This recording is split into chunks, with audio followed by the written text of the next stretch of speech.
Welcome back. Another Bristol chopper goes down. That's what we're looking at today. And I still have Mr. Samuel Akeyele and also Tunji Oketumbi in the studio. Before we went on break, the last caller hasn't posed 2 questions or 3 questions to you. And the first one is, why is it that you've not been able to visit the scene of that accident? Well, you made a very good, asked a very good question. And the environment where the thing happened. Where did it happen? In the high sea. So we rely on, we don't have that equipment. We have to rely on other people and whatsoever. And that is not the only the issue. What is important is that the people have been rescued. So all the other ones are not, they are not as urgent. Did they are important. Anybody from your bureau go to that site?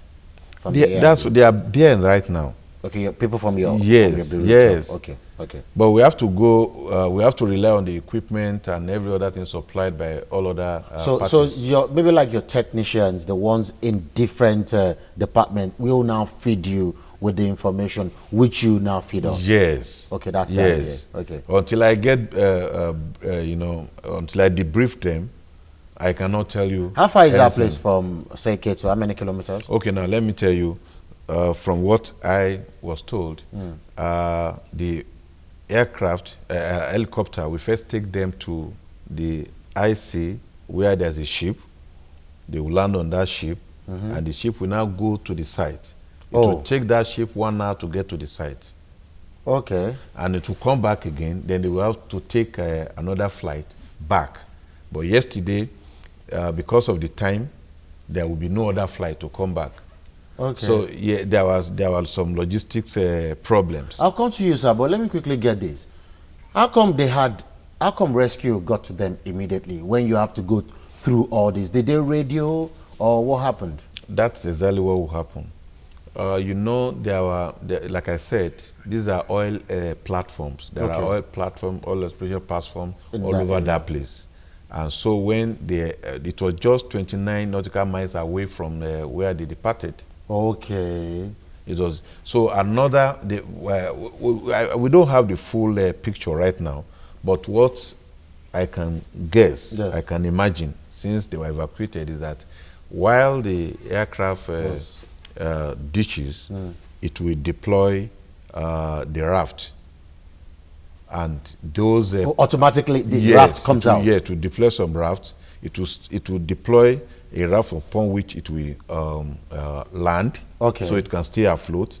Then immediately the occupants will exit with their own life jacket and everything. So they will also climb into another raft, life raft. So that's what really saved them. Really. Yeah. So they will be in the life raft and await help. Okay. And so those ones can now radio to. And we are talking about. So can I quickly take this call from Ajegule? I'm sorry, it took a long time. Good morning. Good morning, Mr. Kolawole. Good morning. Good morning, sir. Good morning, sir. I'm first time caller. Oh, you're welcome. Thank you very much. Yeah, I'm so much enjoy your program. Thank you so much. God bless you. Keep it up. Thank you. So I'm extending my greetings to Mr. Samuel. Okay. I so much enjoy the analysis from the chopper and the aviation. Thank you very much, sir. All right then.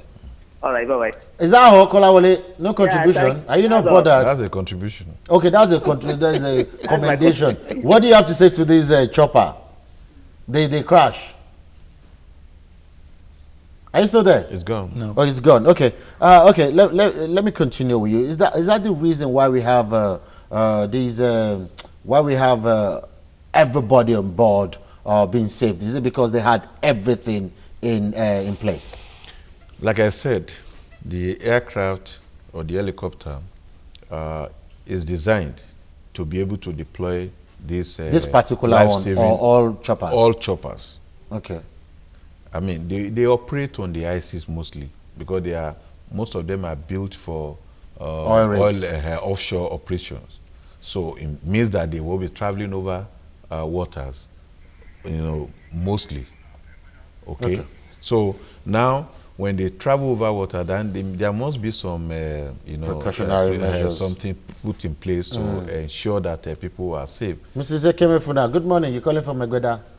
Yeah, good morning. Good morning, ma'am.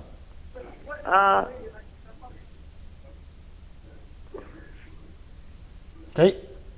Are you still there? Yes, I'm still here. Yeah, continue. We're waiting for you. Okay. Please, what happened to the inspection unit of the Nigerian Civil Aviation Authority? They're supposed to inspect the aircraft. They're in charge of it. Okay. That should go to Mr. Akerele. Is the inspection unit because is the still functional? excessive plane crashes of the helicopters is getting too much. Or are they taking the Bristol for granted that they are old and they will not be able to use old aircraft? It doesn't make sense. Thank you very much. Thank you so much, madam. The inspection unit, is there still anything like that? There is, however, these are civil servants, and you know the ways of civil service is like something stereotyped.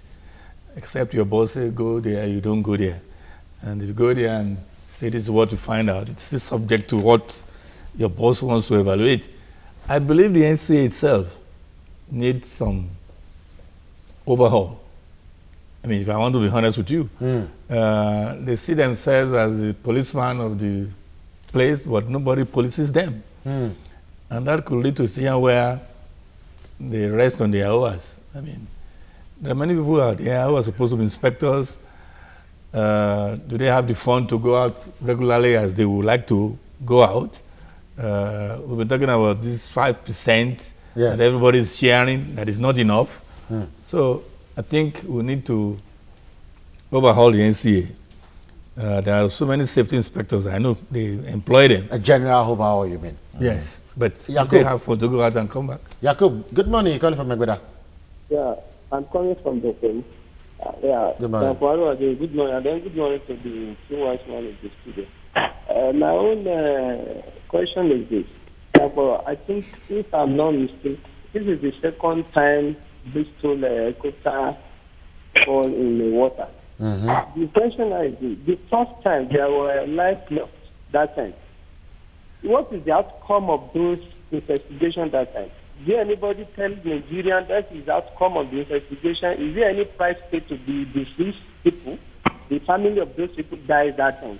Apart from that, this all happen where they can be rescued in time. What about if it happen in an area whereby they cannot be able to access to in time? Maybe what is the relationship between the people operating the helicopter, even to some length, plane? What is the relationship between them and fishermen? Those people that fish on the water, because sometimes this thing may crash a station whereby people that can be able to access to them is those fishermen. What is the relationship between of them? And then, if this does happen, what is the Nigerian government do to the people that hold this helicopter and the plane? Because sometimes when Tosolito oil crashed that time, up to today, I think those family of deceased, they have not yet collected their compensation. What is the relationship? What is government, the federal government are doing about those things? All right, thank you very much, Yakub.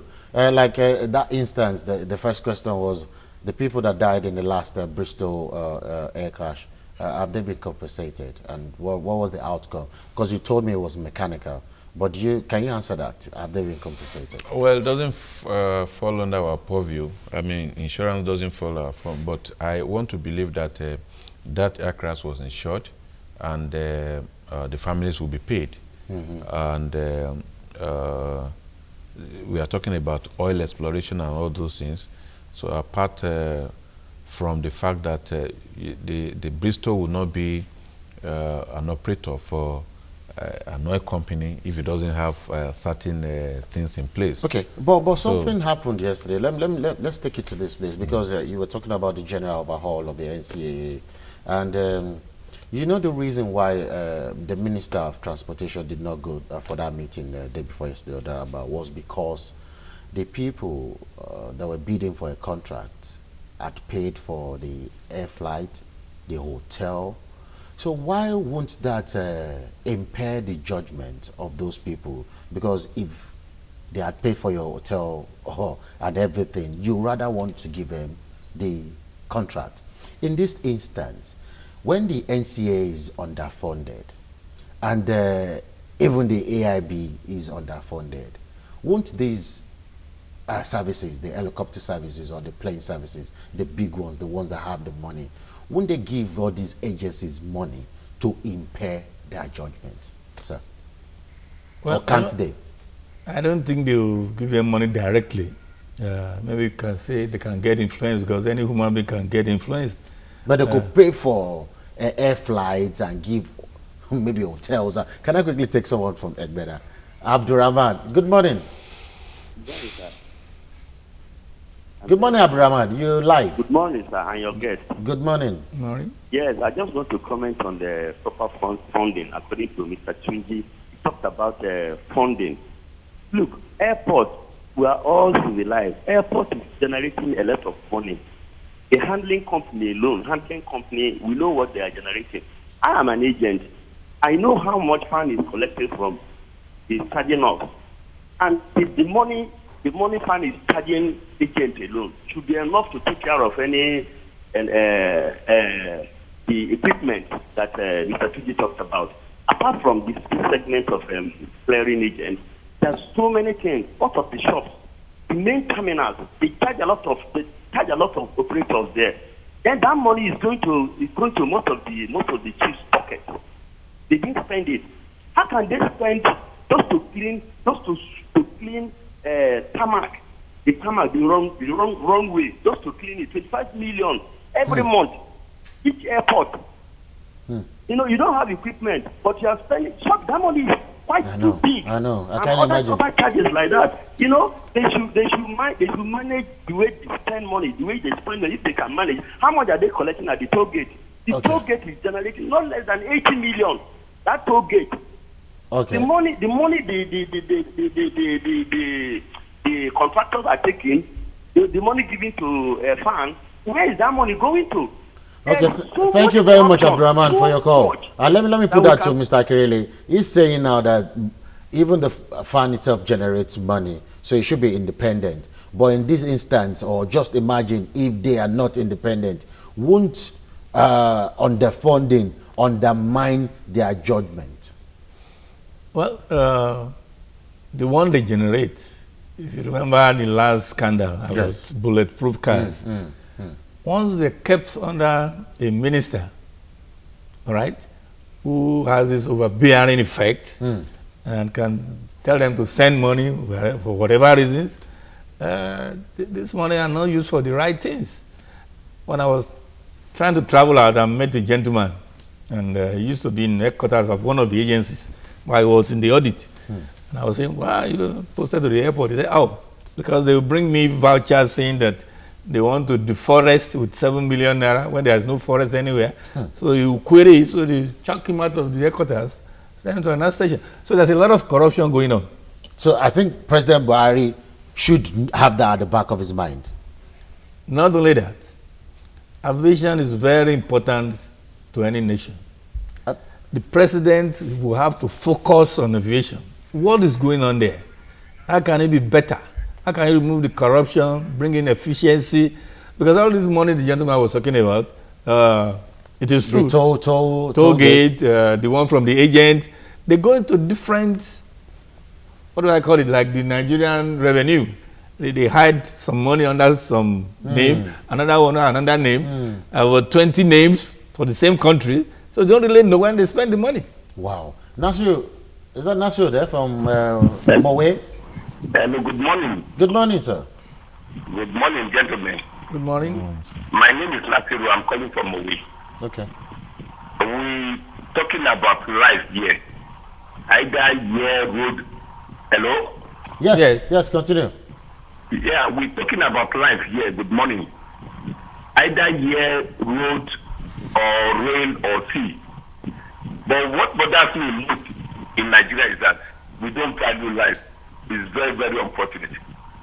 Hello? Yes. We don't value life. We're talking about the year now. Lagos Ibadan Express Road. Everybody has been shouting it's a death trap. It's a death trap. Nobody's doing anything about it. We have an able minister now. Good. The road is still like that. 3 days ago, I traveled to Ibadan from Mowe here. I know. Monday I will travel from Lagos, from here to my office in Lagos.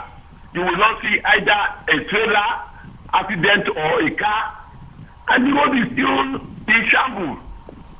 Go to Baga bus stop. Every day from Otedola, you can spend an hour from traffic. Otedola Estate to Baga. And what is happening there? Simple answer to it is just a simple pedestrian cross. People got hit by vehicle, knocked down by vehicle on daily basis. Here in Mowe, there's no pedestrian crossing. Please, for God's sake. Hello? Yes, I'm listening, Nasir. We should be able to value life in this country. Yeah. I live in Mowe, that's why I've got that. I try the express road on daily basis, and I see what happens. Please, let our government be more proactive and be more responsible. All right, and also they're definitely listening by now. And let me go to you, because the same question I asked him, let me ask you. In this instance, when you have all these helicopter services and plane agencies or companies, they have even money more than the agency that should checkmate them. Won't they interfere or won't they impair your judgment, talking about your neutrality? Well, we follow more objectives of the profession, and we don't accept a hotel from any airline. We don't accept that they buy ticket for us, and our people also avoid any undue influence. But if directors can fall on that temptation, I kind of imagine. Whether you're a director or whatever, but one thing is that accident investigation is not a one-man job. Okay. It's a team job. And the members of the team, you can't see all of them. So when an investigation is going on, if you influence one person, it cannot solve the problem.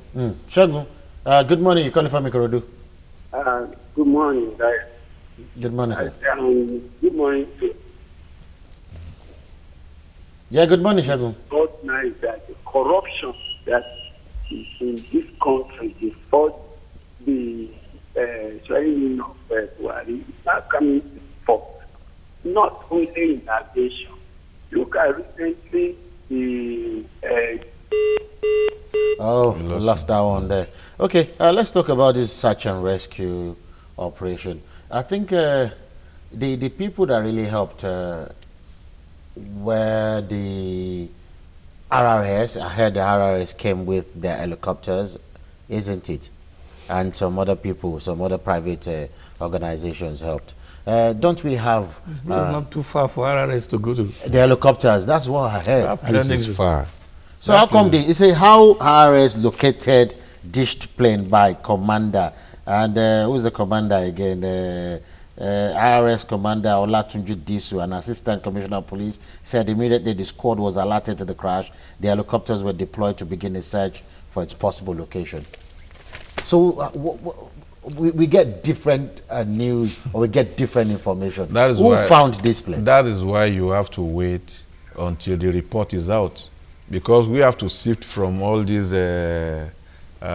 speculations, reports and everything, because all the people involved will be interviewed. Damilola is calling from Ikorodu. Good morning. Morning. Morning, sir. Yeah, good morning. Continue, please. Yeah, this is Damilola from Ikorodu concerning the program going on Okay. now. We're listening. Hello? Go ahead. Yeah, as a professional in the industry, what are the categories, what is the level and the category of engineers that are working on the aircraft we have in Nigeria now? And the NCA, we don't know what they are doing about it. We have people that come into Nigeria as technicians, and before you know it, they become engineers. They float Nigeria's engine license and claim to be engineers. We have people from Congo, Brazzaville, we have people from even up to here that are engineers in Nigeria now. What kind of training do they have? Are these facts, Damilola? How come we now for them? What I doing about that? We have a particular airline that are using foreign engineers, even Africans, West Africans, where they don't even have aviation school. And they call themselves engineers. You know, when they came into the country, we know how they are technicians. But now they are engineers. There's no Nigeria working in this country. So how do they carry out the maintenance schedules? Okay, I'll leave Mr. Akerele to answer that. Is that possible? You just have people taking care of what should be carrying hundreds of people unqualified. Of course, it's possible. And there's a game going on there that you bring in a technician, but you call him an engineer because of the salary level. And most of the people, when you say you're paying them $30,000 a month, they go away with $5,000. The owners of the airline do something like with the $15,000. There's a lot of corruption going on in that place. And secondly, Nigerians love to have titles. It's only in this country that everybody's an engineer. Nobody's a technician. You go abroad, even in the US, you come here, engineer. What are you engineering? If you're a technician, get your job done. Yeah. Go with your simple name. Who satisfies? Is that the better English? Who satisfies anybody? Who satisfy anybody that does that handles planes, or maybe like engineers or technicians? Is there an agency? Done by NCA. Yes, NCA. The same NCA that's underfunded. Well, don't say that. If you say that, you may be going to the extreme and looking at that may be disparaging that organization. Are they living up to that? Are they really living up to the expectation? I'm just asking. Of course, if they were not, they will not be. We will not be passing international inspections and certifications. There may be room for improvement. You understand what I'm saying? Let me take George, our last caller, and I'll come straight to you. Good morning, George. Good morning, Doctor. Good morning, sir. Well, Yakub has said some of the things I wanted to say, but in summary, this kind of incident occurred a few months ago, and up to now we have not even seen the report of that one. Why is the report so delayed when events like this occur? That's number one. Number two, that pilot that was able to save lives, in my view, he should be given a national honor. If many people had died, or all those people in that aircraft had died, we won't be talking the way we are talking now. Okay. Instead of giving our national award to people who have looted our money, they should give it to people like this. That's my suggestion. Thank you. All right, and thank you so much, George. Because of time, I know you might not be able to answer some other questions, but as we round up, please, what should we be looking at now, and how to keep this air business in a good shape? Well, let me first respond to what the question he asked, that what was happening to the report. Yes. It's an ongoing investigation, but we also note that we released preliminary report.